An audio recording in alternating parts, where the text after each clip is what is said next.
Bonjour à tous et bienvenue pour ce tutoriel numéro 7. Nous avions sur le 6 réalisé une vis. Nous allons aujourd'hui réaliser l'écrou. Donc un petit rappel sur le profil de l'écrou. Nous avons le pas qui est l'écart au niveau du sillon. Nous avons cette largeur à retenir, le pas divisé par 8.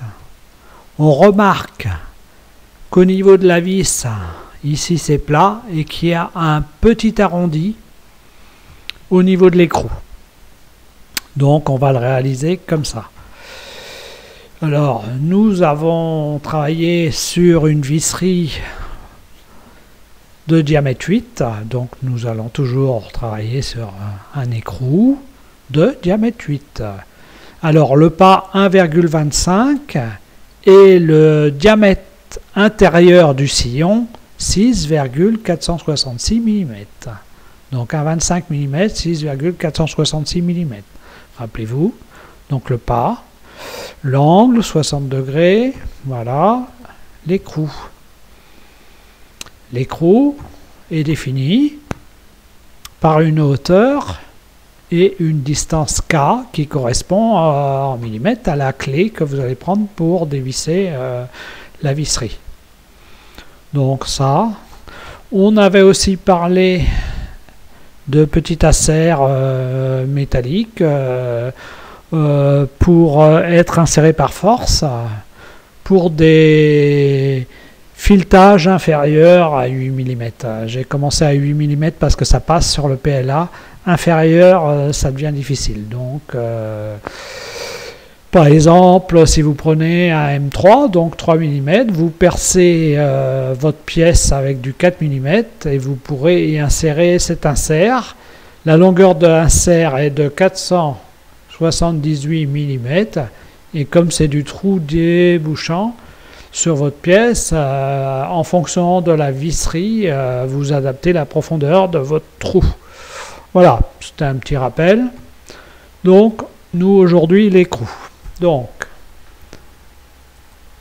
comme d'habitude, par design, nouvelle esquisse, le plan XY, tout simplement. Voilà. Forme hexagonale, je viens accrocher le centre et déposer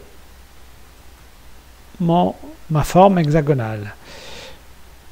Voilà, je prends une arête et je lui impose une verticalité pour faire une symétrie par rapport à mon plan Y. Donc rappelez-vous, pour un 8 mm, taille de l'écrou 13 mm. Voilà, nous avons tout contraint.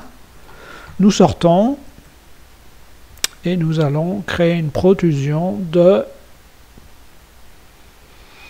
6,8 mm. Je ne sais pas ce qui s'est passé là. Ah si, voilà. Tout va bien.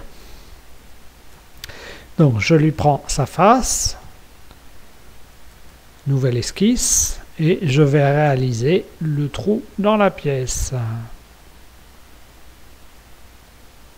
Essayez d'accrocher le centre, voilà. Donc le trou, pour nous, c'est le trou intérieur, bien sûr. Donc c'est une contrainte de 6,466 mm. Voilà, je sors de l'esquisse, protrusion, et je mets à travers tout, je valide. Voilà le début de notre écrou.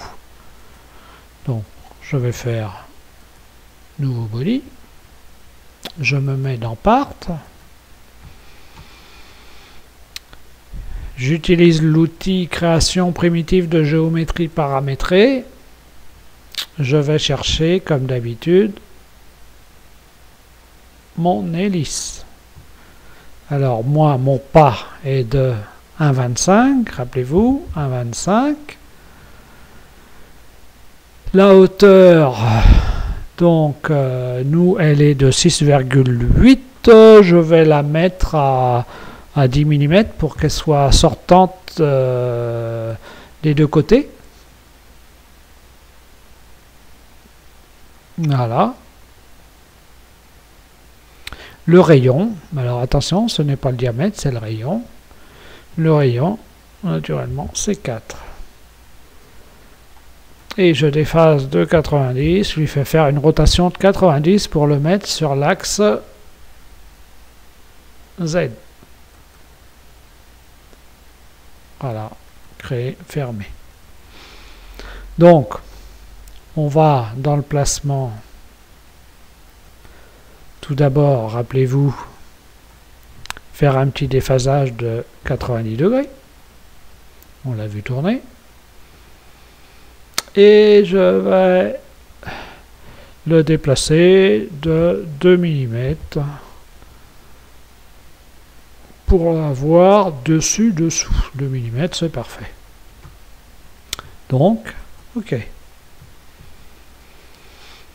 Alors, nous allons effacer provisoirement notre pièce. Nous allons dans Part Design, nouvelle esquisse, et je vais prendre un plan XZ. Voilà. Donc là, il faut bien comprendre que l'on va percer vers l'extérieur du trou que l'on a créé. Donc, la pièce, on va la faire grosso modo.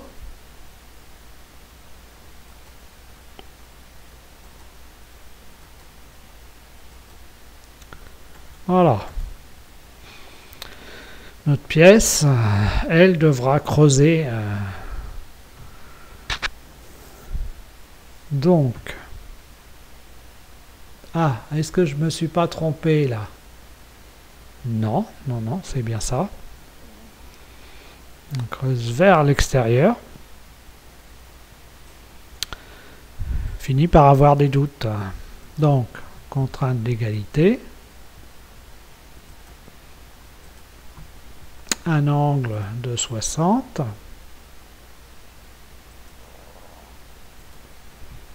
60 degrés.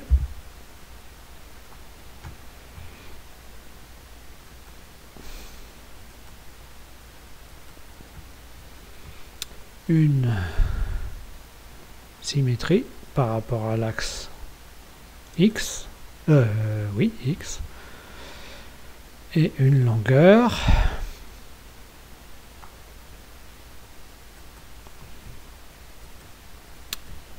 1,25 divisé par 8 ». Voilà.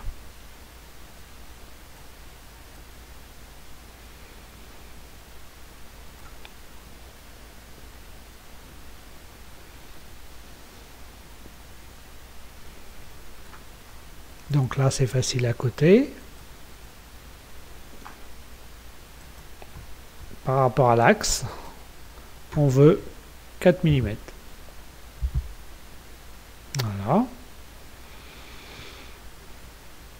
Alors ça, c'est pas la peine de la faire aussi grande. Voilà. Et rappelez-vous, la forme est arrondie, donc on va devoir enlever ce segment et créer un arrondi. Alors l'outil créer un arrondi est ici. Allez, j'imagine à peu près le rayon.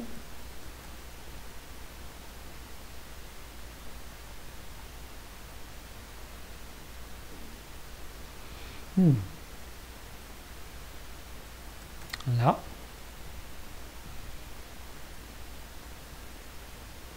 Et là. Ah, clic droit pour sortir. Donc tout est côté. On va sortir.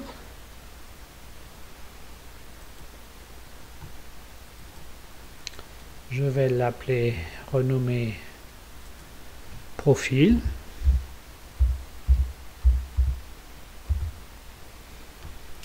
Je vais dans l'atelier Part.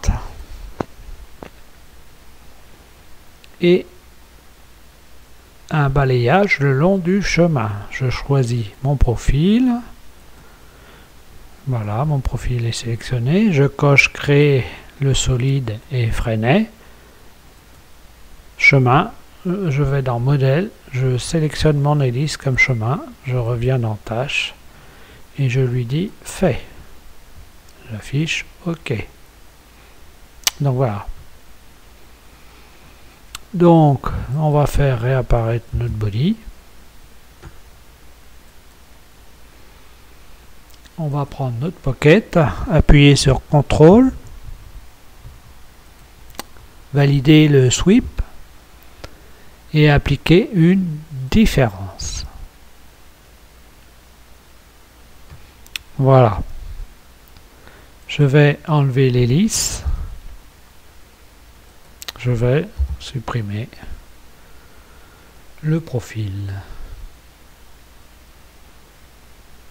Voilà, il l'a creusé. Hein.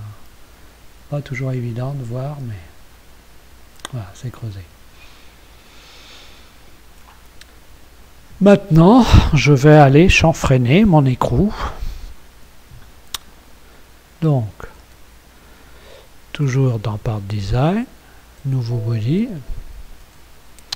Je vais dans l'atelier avant. Et là, je prends l'axe X, Z. Donc, nous allons chanfreiner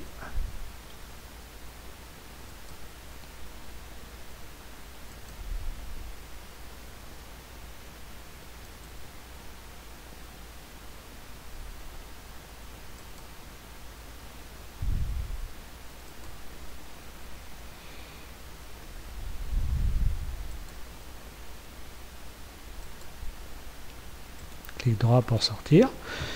Je vais aller fabriquer un axe qui sera notre axe de symétrie. Voilà. Avec une distance de...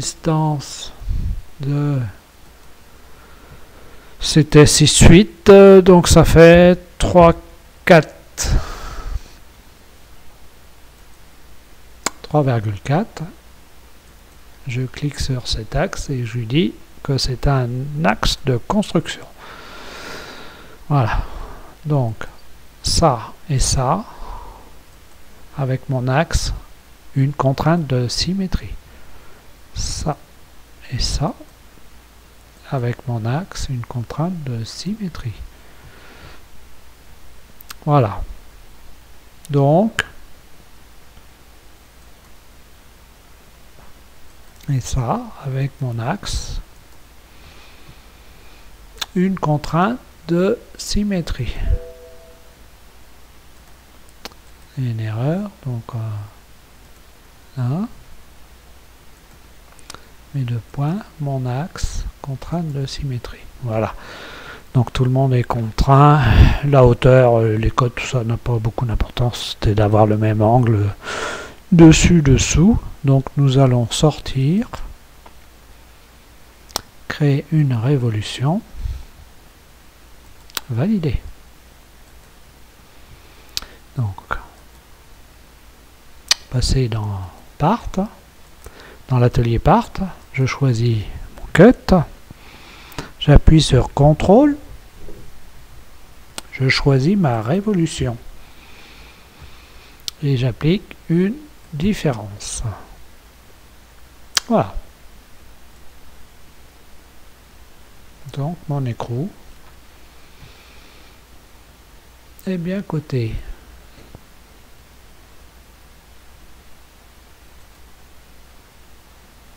Voilà. Donc notre premier écrou est réalisé. Voilà, vous pouvez